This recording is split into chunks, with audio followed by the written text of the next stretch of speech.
Hi, boys and girls. We're ready to read Chapter 3 of the Boxcar Children.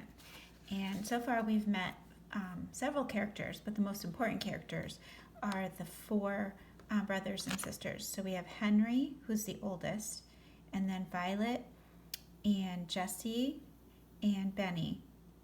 And we've learned that they don't have parents and they don't have a home. So they are trying to find a place where they can all be together. And they've run into a couple of characters like the baker and his wife, and they weren't very kind to them. And now they're on the run again, trying to find a place to be safe together. So when we left off, they were getting ready to sleep, and they noticed, just as they were sleeping, the clouds were starting to form, and maybe a storm was coming. More clouds rolled across the sky, and the wind began to blow. There was lightning also and thunder, but the children did not hear it. They were all fast asleep. All right, I see them running. Chapter 3, A New Home in the Woods. At last, Jessie opened her eyes. It was morning, but the sun was covered by clouds. She sat up and looked all around her, and then she looked at the sky. It seemed like night, for it was very dark. Suddenly it began to thunder, and she saw that it was really going to rain. What shall we do? Where shall we go? Thought Jessie. The wind was blowing more and more across the sky, and the lightning was very near. She walked a little way into the woods, looking for a place to go out of the rain.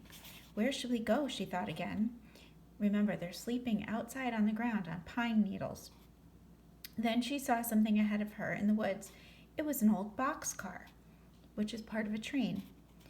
What a good house that will be in the rain, she thought. She ran over to the boxcar. There was no engine, and the track was old and rusty. It was covered with grass and bushes because it had not been used for a long time. It is a boxcar, Jessie said. We can get into it and stay until it stops raining. She ran back as fast as she could to the other children. The sky was black, and the wind was blowing very hard. I can almost picture the storm. Hurry, hurry, cried Jessie. I have found a good place. Hurry as fast as you can.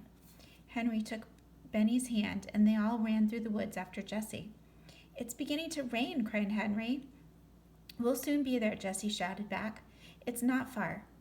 When we get there, you must help me open the door. It is heavy. The stump of a big tree stood under the door of the boxcar, and it was just right for the step.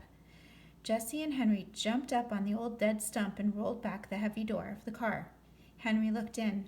There's nothing in here, he said. Come, Benny, we'll help you up. Violet went in next, and last of all, Jessie and Henry climbed in. They were just in time. How the wind did blow. They rolled the door shut, and then it really began to rain. Oh, how it did rain. It just rained and rained, kind of like it's been for us lately.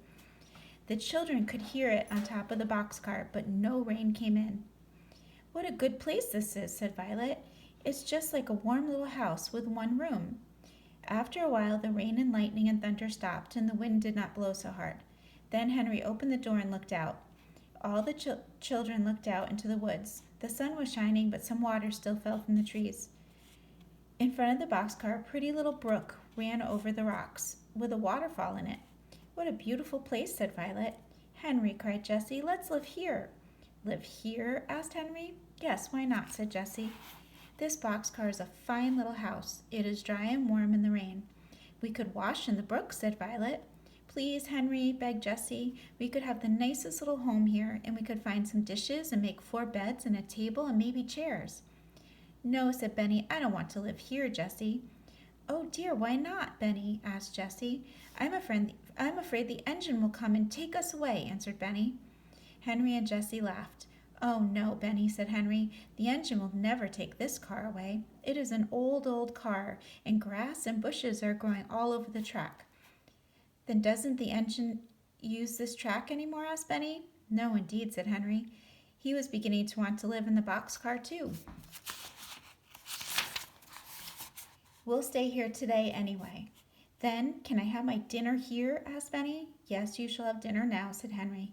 So Jessie took out the last loaf of bread and cut it into 4 pieces. But it was very dry. Benny ate the bread, but soon he began to cry. I want some milk too, Jessie, he begged. He ought to have milk, said Henry. I'll go to the next town and get some. But Henry did not want to start. He looked to see how much money he had. Then he stood thinking. At last he said, I don't want to leave you girls alone. Oh, said Jessie, we'll be all right, Henry. We'll have a surprise for you when you come back. You just wait and see. Goodbye, Henry, said Benny. So Henry walked off through the woods. When he was gone, Jessie said, Now, children, what do you think we are going to do? What do you think I saw over in the woods? I saw some blueberries. Oh, oh, cried Benny. I know what blueberries are. Can we have blueberries and milk, Jessie? Yes, Jessie was beginning, but she suddenly stopped, for she heard a noise. Crack, crack, crack. Something was in the woods. I wonder what it could be. Do you think it's a person? Could it be the baker and his wife? We'll have to wait until Wednesday to find out in the next chapter.